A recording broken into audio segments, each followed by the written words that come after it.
إن الحمد لله نحمده ونستعينه ونستغفره ونؤمن به ونتوكل عليه ونعوذ بالله من شرور أنفسنا ومن سيئات أعمالنا من يهدي الله فلا مضل له ومن يضلله فلا هادي له وأشهد أن لا إله إلا الله وحده لا شريك له ونشهد أن سيدنا وسندنا وحبيبنا وحبيب قلوبنا ومولانا محمدا عبده ورسوله صلى الله عليه وعلى آله وأصحابه وبارك وسلم أما بعد فأعوذ بالله من الشيطان الرجيم بسم الله الرحمن الرحيم وأقيموا الصلاة وآتوا الزكاة وأقرضوا الله قرضا حسنا وقال رسول الله صلى الله عليه وسلم بني الإسلام على 5 شهادة أن لا إله إلا الله وإقام الصلاة وإيتاء الزكاة والحج وصوم رمضان وقال النبي صلى الله عليه وسلم إن الله وملائكته يصلون على النبي يا أيها الذين آمنوا صلوا عليه وسلموا تسليما সকলে দ্রুত ইব্রাহিম পড়ি اللهم صل على محمد وعلى آل محمد كما صليت على إبراهيم وعلى آل إبراهيم إنك حميد مجيد اللهم بارك على محمد وعلى آل محمد كما باركت على إبراهيم وعلى آل إبراهيم إنك حميد مجيد আলহামদুলিল্লাহ আল্লাহ তাআলা তার প্রতি লাখ কোটি শুকর ও সুজুদ যে মহান রব্বুল আলামিন আমাদেরকে রমজানুল মুবারকে দ্বিতীয় জুমায় আল্লাহ পাক মহল্লা থেকে যাচাই এবং বাছাই করে আল্লাহ তাআলার ঘর মসজিদে আসা বসা কিছু কথা বলা এবং শোনার তৌফিক দান করেছেন। সেই রবের প্রতি আমরা একবার উচ্চ জবানে বলিষ্ঠ কণ্ঠে শুকরিয়া আদায় করছি বলে আলহামদুলিল্লাহ। লাখ কোটি দরুদ ও সালাম আপনার নামদার তাজদারে মদিনা মুহাম্মদ মুস্তাফা সকলে বলি সাল্লাল্লাহু আলাইহি ওয়াসাল্লাম। সম্মানিত হাজিরিন, আমরা যে মাসে বসে আছি এটা হলো রমজান মাস। আল্লাহ পাক আমাদের জন্য 30টা রোজা ফরজ করেছেন। রোজার পাশাপাশি আল্লাহ সুবহানাহু ওয়া তাআলা এই মাসে অনেকগুলা বিধান আমাদের জন্য দিয়েছেন। বিশেষ করে আল্লাহ পাক 30টা রোজার পাশাপাশি আরেকটি ফরজ ইবাদত, সেটা হলো যাকাত। আল্লাহ রাসূল সাল্লাল্লাহু আলাইহি ওয়াসাল্লাম হাদিসের ভিতরে বলেছেন, ইসলামের ভিত্তি মানে ইসলামের খুঁটি 5টির উপরে ধাপিত। 1 নাম্বার হলো কালেমা, 2 নাম্বার নামাজ, 3 নাম্বার যাকাত, 4 নাম্বার হলো হজ, 5 নাম্বার হলো সিয়াম অর্থাৎ রোজা। আল্লাহ সুবহানাহু ওয়া তাআলা 5টির ভিত্তির উপরেই ইসলামকে ভিত্তি স্থাপন করেছেন। আমরা এই 5টা বিষয়ের উপরে যদি ঈমান রাখি তবে আমি আপনি নিজেকে পরিপূর্ণ ঈমানদার আর মুমিন দাবি করতে পারবো। নচেত যদি এই 5টা খুঁটির একটা খুঁটিকে আমরা অবিশ্বাস করি তাহলে আমাদের ঈমান থাকবে না, আমরা নিজেকে মুসলমান দাবি করতেও পারবো না। কারণ আমরা যখন কোনো ঘর নির্মাণ করি, বিশেষ করে ঘরের মাঝে যদি কোনো খুঁটি না থাকে সমস্যা হয় না, কিন্তু 4 কোণায় যে খুঁটিটা আছে একটা খুঁটি যদি না দেওয়া হয় ঘর টিকবে না। টিকবে না। যখন কোন সৈন্য এক দেশ থেকে আরেক দেশে সফর করে, সফরের মাঝে স্থানে যখন তাকে একটু বিশ্রাম নেওয়া হয়, রাত্রি যাপন করা হয়, রাত্রি যাপনের জন্য যে তাঁবুটা তৈরি করা হয়, দেখবেন তাঁবুর মাঝখানে একটা খুঁটি দেওয়া হয়। চতুর্থ সাইডে 4টা খুঁটি থাকে, মাঝখানে একটা খুঁটি দেওয়া হয়।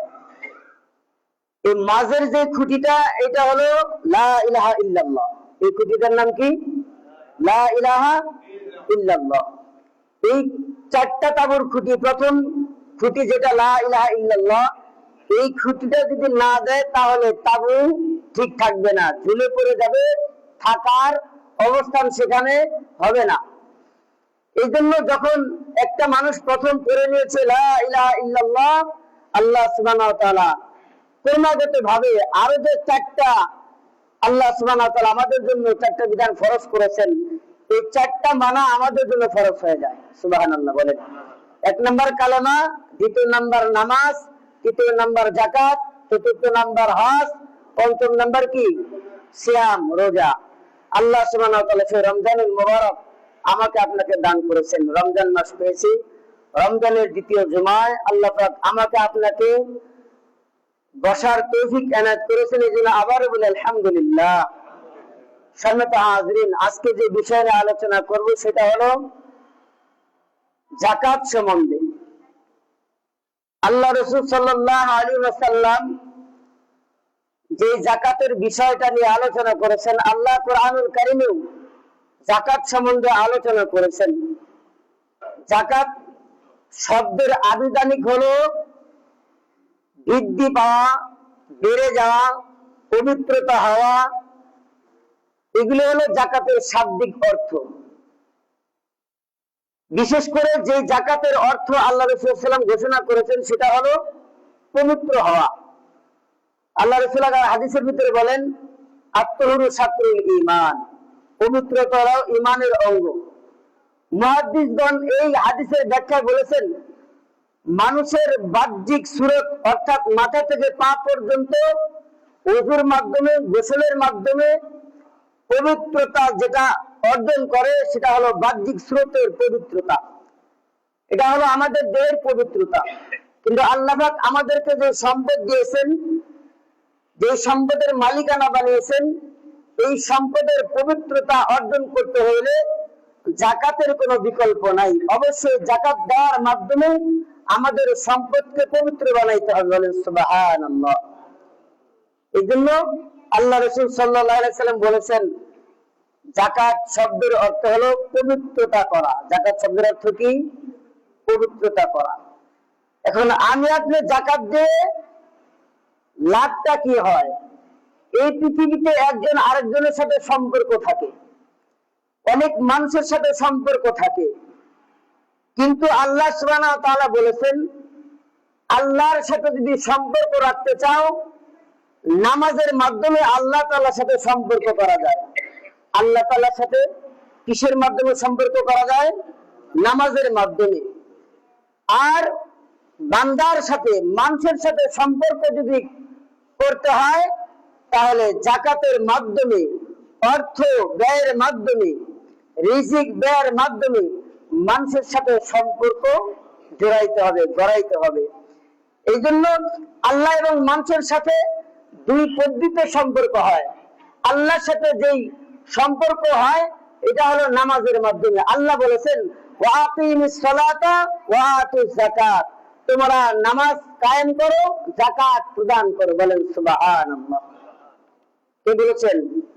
আল্লাহ তাআলা বলেছেন। এটা বলার মানে হলো আকিমিস সালাত, নামাজের মাধ্যমে আল্লাহ তাআলার সাথে জুড়ে যাওয়া। যত ইবাদত করেন না কেন, সব ইবাদত আল্লাহ কবুল করেন, কিন্তু বিশেষ করে নামাজ আদায় করলে যে আল্লাহ তাআলার সাথে একটা সম্পর্ক হয়, এইরকম সম্পর্ক অন্য ইবাদতের মাধ্যমে হয় না, যেই পরিমাণ সম্পর্ক নামাজের মাধ্যমে হয়। আমরা যখন নামাজে দাঁড়িয়ে যাই, মূলত এটা আমরা আল্লাহ তাআলার সামনে দাঁড়িয়ে যাই। আমরা যে নামাজের মাধ্যমে সূরাগুলা বলি, তেলাওয়াত যে করি, এই তেলাওয়াতটা মূলত আল্লাহ তাআলার সাথে কথাবার্তা করা হয়। বলেন সুবহানাল্লাহ। রাসূল আকরাম সাল্লাল্লাহু আলাইহি ওয়াসাল্লাম মিরাজে গিয়েছিলেন আল্লাহর সাথে সাক্ষাৎ করার জন্য, দিদার করার জন্য। একবার, কতবার? একবার। আর আল্লাহ রাসূলের উম্মতেরা প্রত্যেক দিন আল্লাহ তাআলার সাথে মিরাজ করেন 5 বার। কয়বার? দিনে 5 বার নামাজের মাধ্যমে মেরাজ করেন, সাক্ষাৎ করেন। সুবহানাল্লাহ বলি আমরা সকলে। এই জন্য নামাজের মাধ্যমে আল্লাহ তাআলাকে জুড়ে নেওয়া, আল্লাহ সম্পর্ক তৈরি করা। দ্বিতীয় নাম্বার, আল্লাহ যে রিজিক দিয়েছেন, এই রিজিক যাকাতের মাধ্যমে ব্যয় করে বান্দার সাথে সম্পর্ক গড়া। একটা হলো সম্পর্ক জোড়া, আর একটা হলো সম্পর্ক, কথা বলেন, গড়া। মানুষের সাথে সম্পর্ক জোড়া আর গড়া। মানুষের সাথে সম্পর্ক কি করা? গড়া, সম্পর্ক তৈরি করা। আর আল্লাহ তাআলার সাথে সম্পর্ক জোড়া, অর্থাৎ আল্লাহ তাআলার প্রত্যেকটা হুকুম আহকাম মেনে নেওয়া, বিনা স্বার্থে বিনা দ্বিধায় আল্লাহর হুকুমকে মেনে নেওয়া। যে ব্যক্তি আল্লাহর হুকুমকে মেনে নিবে না, যে ব্যক্তি অস্বীকার করবে, আল্লাহ তাআলা দুনিয়াতেও তাকে শাস্তি দিবেন, লাঞ্ছিত করবেন, আখিরাতেও আল্লাহ তাআলা তাকে লাঞ্ছিত করবেন, অবমানিত করবেন। আল্লাহ আযাব দিয়ে তাদেরকে ধ্বংস করে দিবেন। বলেন নাউযুবিল্লাহি মিন যালিক। এই জন্য সম্মানিত হাজিরিন, আল্লাহ সুবহানাহু ওয়া তাআলা যে নামাজের মাধ্যমে আমাদেরকে সম্পর্ক করার জন্য বলেছেন, আকিমিস সালাত ওয়া আতুজ যাকাত। এক আয়াত আল্লাহ বলেন তোমরা নামাজের মাধ্যমে আল্লাহ তাআলা সম্পর্ক তৈরি করো। আরেক আয়াতে আল্লাহ তাআলা বলেন বান্দার সাথে তোমরা সম্পর্ক তৈরি করে। আল্লাহ তাআলা সুবহানাহু ওয়া তাআলা কোরআনুল কারীমে বলেন হুদাল লিল মুত্তাকিন الذين يؤمنون بالغيب ويقيمون الصلاة ومما رزقناهم ينفقون। আল্লাহ তাআলা বলেন মুত্তাকিন তারা, বলে মুত্তাকিন তারা, আল্লাযীনা ইউমিনুনা বিল গায়ব, যারা অদৃশ্যের প্রতি বিশ্বাস স্থাপন করে। আমরা কি আল্লাহ তাআলাকে দেখছি? বলেন দেখছি? দেখি নাই। একটু কথা বলেন, দেখি নাই। জান্নাত দেখেছি? দেখি নাই। জাহান্নাম দেখেছি? দেখি নাই। এগুলি না দেখার পরেও আমরা ঈমান আনছি, বিশ্বাস করি। এই জন্য আল্লাহ বলছেন আল্লাযীনা ইউমিনুনা বিল গায়ব। আল্লাহ তাআলা বলেন যারা গায়বের প্রতি বিশ্বাস স্থাপন করে এরা হলো ঈমানদার, এরা হলো মুত্তাকি, এরা হলো কি? ঈমানদার। ওয়া ইয়াকিমুনাস সালাত, এবং নামাজ কায়েম করে। যারা নামাজ কায়েম করে, এই জন্য আল্লাহ বলেন যারা নামাজ কায়েম করে এবং যাকাত দেয়, এবং আল্লাহ তাআলা যা দান করছেন, যে সম্পদ দিয়েছেন, এই সম্পদ থেকে ব্যয় করে। বলেন সুবহানাল্লাহ। অর্থাৎ ফিতরার মাধ্যমে, যাকাতের মাধ্যমে গরীব মিসকিন অসহায় যারা আছে তাদেরকে দান করে এবং তাদের সাথে সম্পর্ক রাখে, এরাই হলো মুত্তাকিন। বলেন সুবহানাল্লাহ। আর এই মুত্তাকিনদের জন্য আল্লাহ তাআলা জান্নাতে রেখে দিয়েছেন। মুত্তাকিনদের জন্য আল্লাহ কি রাখছেন? জান্নাতে রেখে দিয়েছেন। এই জন্য আল্লাহ সুবহানাহু ওয়া তাআলা যাদেরকে অর্থশালী বানিয়েছেন, সম্পদ দিয়েছেন, এদেরকে আল্লাহ তাআলা ডাক দিয়ে বলেন যে তোমরা কি করো? আল্লাহ রাস্তায় ওয়াকিমুস সালাতা ওয়া আতুজ যাকাতা ওয়া আকরিদুল্লাহ করদান হাসানা।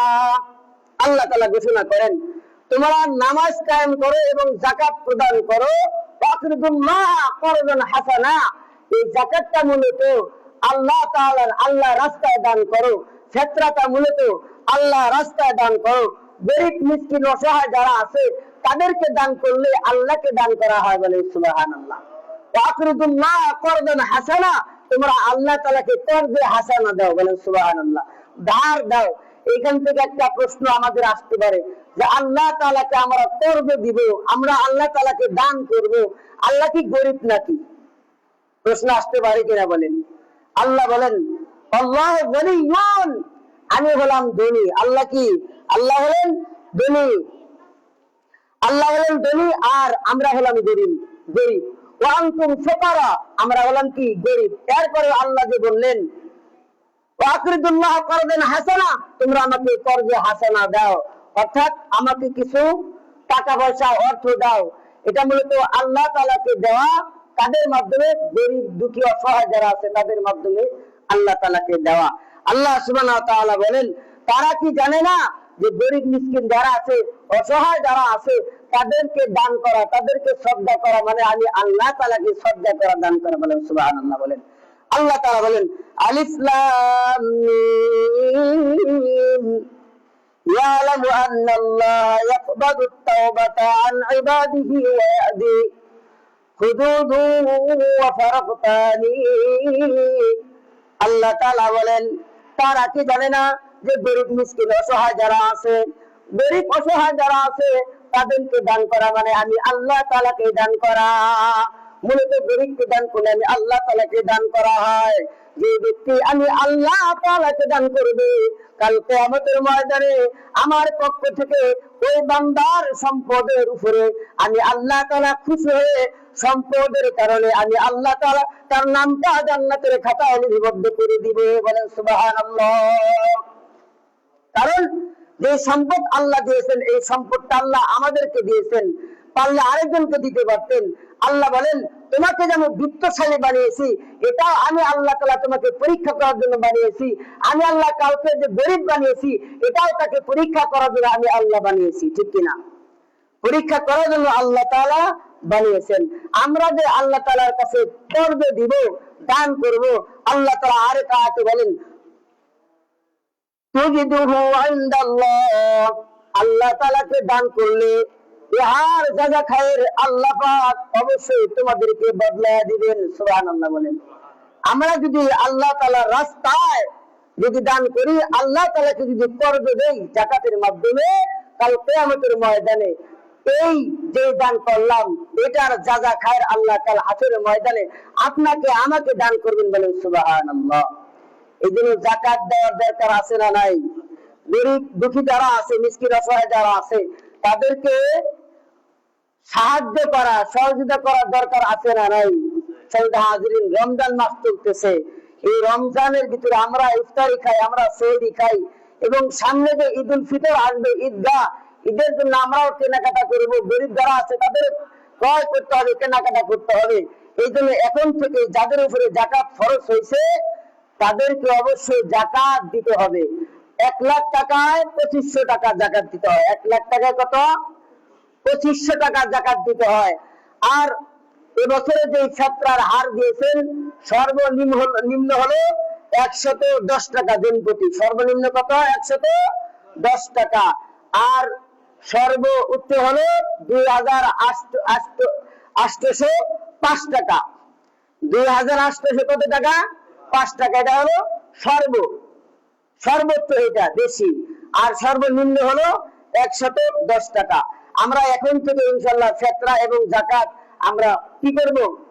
আমাদের উপরে যাদের যাকাত ফরজ হয়েছে আমরা পরিপূর্ণ ভাবে আদায় করে দিব।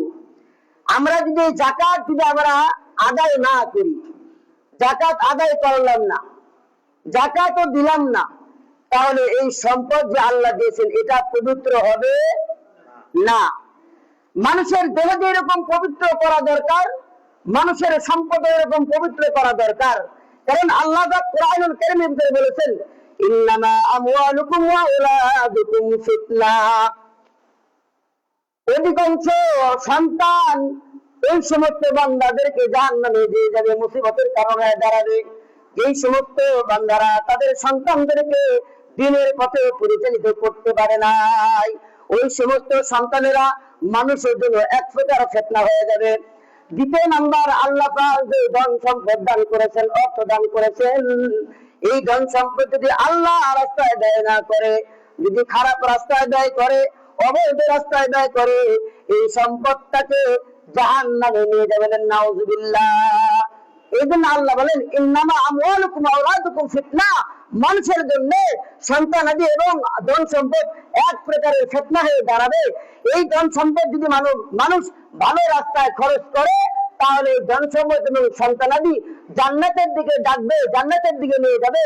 আর এই সম্পদ আর সন্তান যদি কালে তারা খারাপ রাস্তায় পরিচালিত করে, এই সম্পদ আর সন্তান ওই সমস্ত মানুষগুলাকে জাহান্নামের দিকে ডাকতে ডাকতে নিয়ে যাবেন। নাউযুবিল্লাহ মিন যালিক। তাহলে এই যাদের উপরে যাকাত ফরজ হয়েছে দেওয়ার দরকার আছে না নাই? আছে না নাই? আল্লাহ আপনাকে ধনাত্ম বানাইছেন। ছোট্ট একটা ঘটনা বলতেছি। আমরা যদি যাকাত যাদের উপরে ফরজ হয়েছে এরপরে যদি যাকাত দিতে আমরা অস্বীকার করি, তাহলে আমাদের কি ক্ষতিটা হবে? আল্লাহ রাসূল সাল্লাল্লাহু আলাইহি ওয়াসাল্লামের কাছে দুইজন ব্যক্তি এসে আল্লাহর নবীজিকে বলতেছেন, ওগো আল্লাহর পয়গম্বর, আপনি আমাদের জন্য দোয়া করেন। এক ব্যক্তি বলেছেন, আপনি আমার জন্য একটু দোয়া করেন। আল্লাহর নবীজি বললেন, তোমার জন্য কি দোয়া করব? উনি বলতেছেন, আমার জন্য দোয়া করেন, আমি যাতে 5 ওয়াক্ত নামাজ পড়তে পারি, হালাল হারাম আমি যাতে বেঁচে খেতে পারি, এবং আল্লাহ তাআলা আমার পরিবারে যেন সচ্ছলতা দান করেন, এবং এই সচ্ছলতা দান করার পরে যাতে আমি আমাকে যা রিজিক দিবে, রিজিক থেকে যাতে আল্লাহর কাছে দান করতে পারি। বলেন সুবহানাল্লাহ। আরেকজন ব্যক্তি সাহাবা আল্লাহর নবীজিকে ডাক দিয়ে বললেন, ওগো আল্লাহর নবীজি, আমার জন্য একটু দোয়া করেন, আমার বড় কষ্ট হয়, গরিব মানুষ, অসহায়, তারা চলতে পারে না, আপনি একটু আল্লাহ তাআলার কাছে দোয়া করেন, আল্লাহ যাতে আমার রিজিক বাড়ায় দেয়, সম্পদ বাড়ায় দেয়, আমি যাতে এই সম্পদ গুলা মানুষকে দান করতে পারি। আল্লাহর নবীজি বললেন, তুমি যে সম্পদের কথা বলছো, এই সম্পদ মানুষকে গোমরাহি বানায়। সম্পদ মানুষকে কি বানায়? গোমরাহি বানায় দেয়। যেই সম্পদ মানুষকে নামাজ থেকে বিরত রাখে, যেই সম্পদ রোজা থেকে বিরত রাখে, যেই সম্পদ যাকাত থেকে বিরত থাকে, যেই সম্পদ রোজা থেকে মানুষকে বিরত রাখে, ওই সম্পদ দিয়ে কোনো কল্যাণ আসতে পারে না। আর যেই সম্পদ থাকলে ওই সম্পদ জান্নাতের ফায়সালা করে দিতে পারে, আমলটা ভালো বানায় দিতে পারে, আল্লাহ আল্লাহ মানুষ বানাইতে পারে, ঈমান ওয়ালা মানুষ বানাইতে পারে, ওই সম্পদটা আমার আপনার জন্য কামিয়াবি হয়ে যাবে। ঠিক কিনা? কামিয়াবি হয়ে যাবে। আর যদি সম্পদের মায় করে, সম্পদের ভালোবাসা করে আমরা যদি যাকাত দিতে অস্বীকার করি, নামাজে যাইতে যদি আমরা অস্বীকৃতি জানাই, তাহলে এই সম্পদের কোনো লাভ নাই। সাহাবা যখন আল্লাহর নবীজির কাছে দোয়া চেয়েছেন, আল্লাহর নবীজি দোয়া করে দিয়েছেন, যাও সাহাবা দোয়া করে দিলাম, আল্লাহ তাআলা তোমাকে বিত্তশালী বানাক। বলেন সুবহানাল্লাহ। সাহাবা উনি ছিলেন একদম মদিনার মসজিদে নববীর নিকটবর্তী কাছের মানুষ। আল্লাহর নবীজি দোয়া করার কারণে এত সম্পদ হয়েছে, এত বকরি হয়েছে, যে বকরি গুলা চড়াইতে মাঠে যাইতে হয়। তার বাড়ি থেকে যে মসজিদ ছিল, মসজিদ থেকে তার বাড়ি ছিল নিকটে, কিন্তু যে মাঠে সে বকরি চড়াইতো ওই মাঠটা ছিল একটু দূরে। এমন সম্পদ হয়েছে, এখন এই বকরি চড়াইতে যাওয়ার কারণে এখন সে আর নামাজ ঠিকভাবে পড়তে পারে না। দুপুরের নামাজটা সে জামাতে পড়তে পারে না, আসরের নামাজটা সে জামাতে পড়তে পারে না। আবার কিছুদিন পরে আরো সম্পদ বেড়ে গেল, এরপরে সে এখন মাগরিবে পড়তে পারে না। এবারে মাঠের ভিতরে সে তাবু করলো, তাবু করে থাকা শুরু করলো, এত অর্থ এখন যাওয়া সম্ভব হয় না। এরপরে 5 ওয়াক্ত নামাজ যেহেতু ছেড়ে দিল, এরপরে যে শুক্রবার আল্লাহর নবীজির পিছনে এসে নামাজ আদায় করতো, সেই নামাজটাও পড়তে পারে না। নাউজুবিল্লাহ বলেন। এত অর্থ আল্লাহ তাআলা তাকে দান করলেন। দান করতে করতে এমন অর্থ হইল যে এখন আর তার সম্ভব নয়। যে জায়গা ছিল এই জায়গার ভিতরে এখন থাকতে পারে না, জায়গাটা বাড়াইতে হয়। ওই এলাকার ভিতরে এখন আর জায়গা খুঁজে পাওয়া যায় না। এই মসজিদে নববী থেকে একটু দূরে জায়গা পাওয়া যায়, অর্থ দিয়ে সাহাবা সেই জায়গাটাও ক্রয় করে নিল। এবার আর মসজিদে আসতে পারবে, দূরে সরে গেল।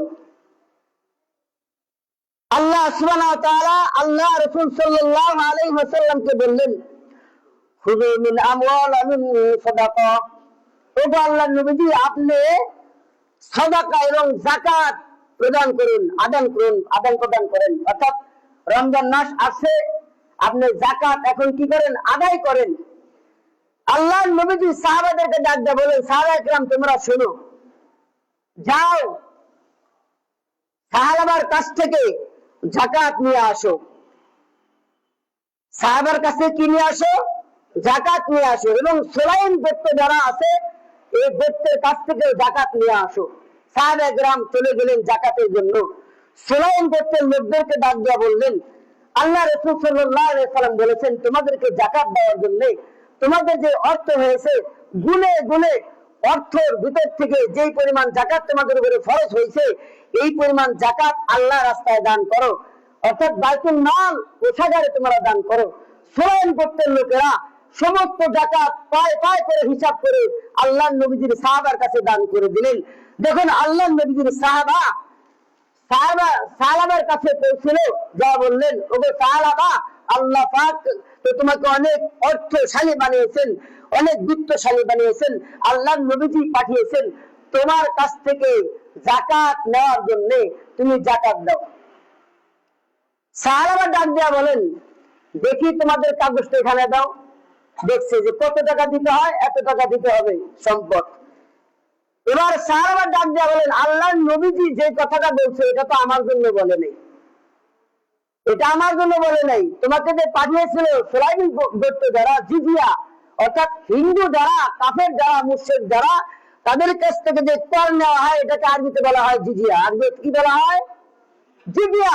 আল্লাহর নবীজি তো জিজিয়া নেওয়ার জন্য পাঠিয়েছে, যাকাত নেওয়ার জন্য পাঠাইলে আমি এখন যাকাত দিতে পারবো না, এখন আমার যাকাত দেওয়ার মতো সামর্থ্য নাই, যা পরে দেখা যাবে, পরে দেখা যাবে। আল্লাহ রাসূলের সাহাবী চলে গেলেন। চলে যাওয়ার পরে আল্লাহ সুবহানাহু ওয়া তাআলা আয়াতে কারিমা নাজিল করে দিয়ে বললেন, কাদের জন্য দিয়েছেন? যে আয়াতটা নাজিল হয়েছে এটা কি শুধু সাহাবার জন্য নাজিল হয়েছে না আমাদের জন্য নাজিল হয়েছে? কথা বলেন, কাদের জন্য? আমাদের জন্য। আমাদের জন্য নাজিল হয়েছে। কিয়ামত পর্যন্ত যারা পৃথিবীতে আসবে আল্লাহ তাদের জন্য নাজিল করেছেন। আল্লাহ বলেন, ওয়ামিনহুম মান আরাদাল্লাহু লাইন আতানা মিন নাযরিহি লানাসাদ্দাকান্নাহুম ওয়া লানাকুন্না মিনাস সালিহিন। আল্লাহ সুবহানাহু ওয়া তাআলা বলেন, ও পয়গম্বর, আপনি দেখবেন জমিনের উপরে অধিকাংশ মানুষগুলা তওবা করবে বেশি বেশি। কি করবে? কথা বলেন, কি করবে? তওবা করবে বেশি বেশি এবং হাত বাড়ায়া আমি রবের কাছে তারা সাহায্য চাবে, অর্থ চাবে, সম্পদ চাবে। এই অর্থ সম্পদ গুলা আমি আল্লাহ পাক যখন তাদেরকে দিব এবং তওবা করলে তওবা আমি কবুল করব, তাদের জিন্দেগীর গুনাহগুলি মাফ করে দিব, অর্থশালী বানাবো, বিত্তশালী বানাবো। এরপরে বিত্তশালী হওয়ার পরে তারা আমি রবের প্রতিশ্রুতি ভঙ্গ করবে।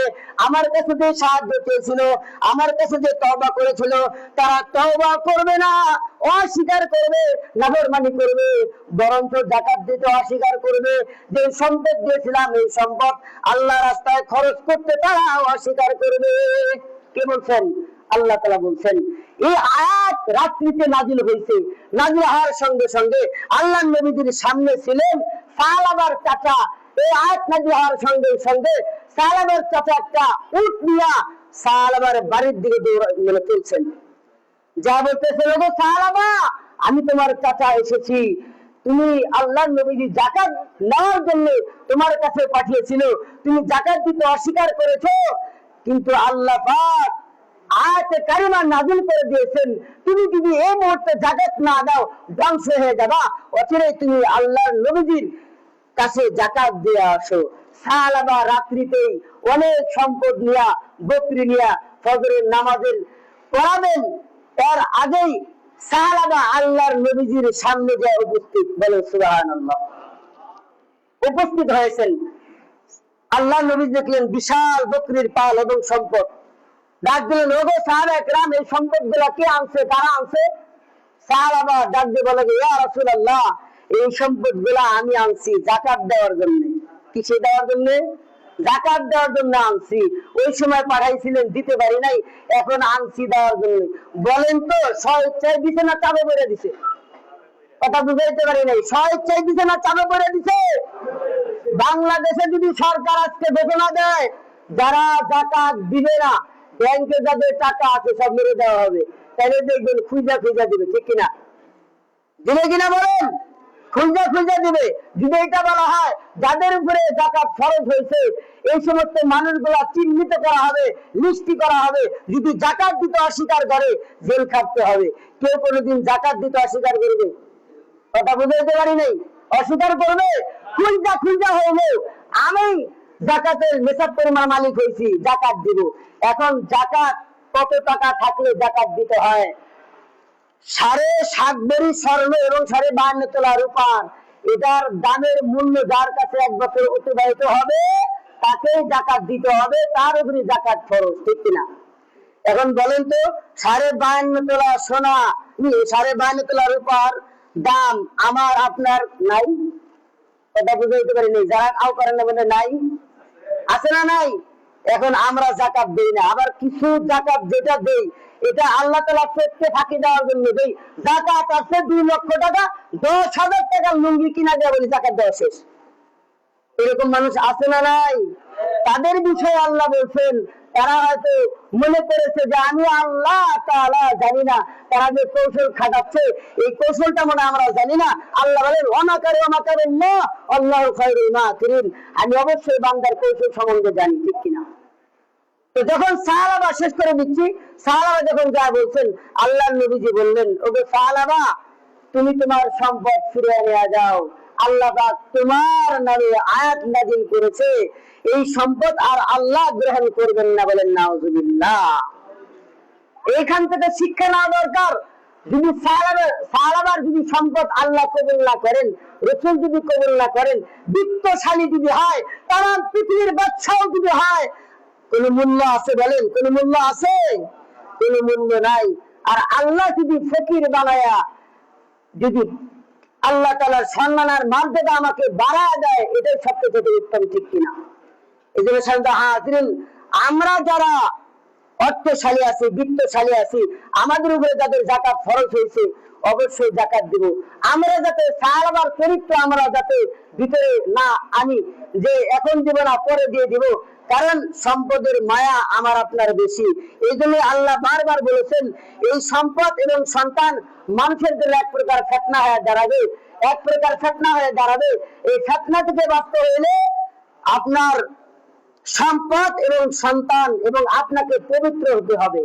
আমি আগে বলেছিলাম আমি আপনি যে পবিত্র হব এটা ওযুর মাধ্যমে, গোসলের মাধ্যমে, নামাজের মাধ্যমে আমার মাথা থেকে পা পর্যন্ত পুরো দেহটাকে পবিত্র বানাবো। আর আমার সম্পদ যদি কালে পবিত্র বানাইতে চাই তাহলে যাকাত এবং গরীব দুঃখীকে সাহায্য করার মাধ্যমে আমার সম্পদকে পবিত্র বানাইতে হবে। সম্মানিত হাজিরিন, যে কথাগুলি বললাম আল্লাহ সুবহানাহু ওয়া তাআলা আপনাকে আমাকে সকলকেই আমল করার তৌফিক দান করুন। সকলে মিলে আমিন। ওয়া আখিরু দাওয়ানা আলহামদুলিল্লাহি রাব্বিল আলামিন।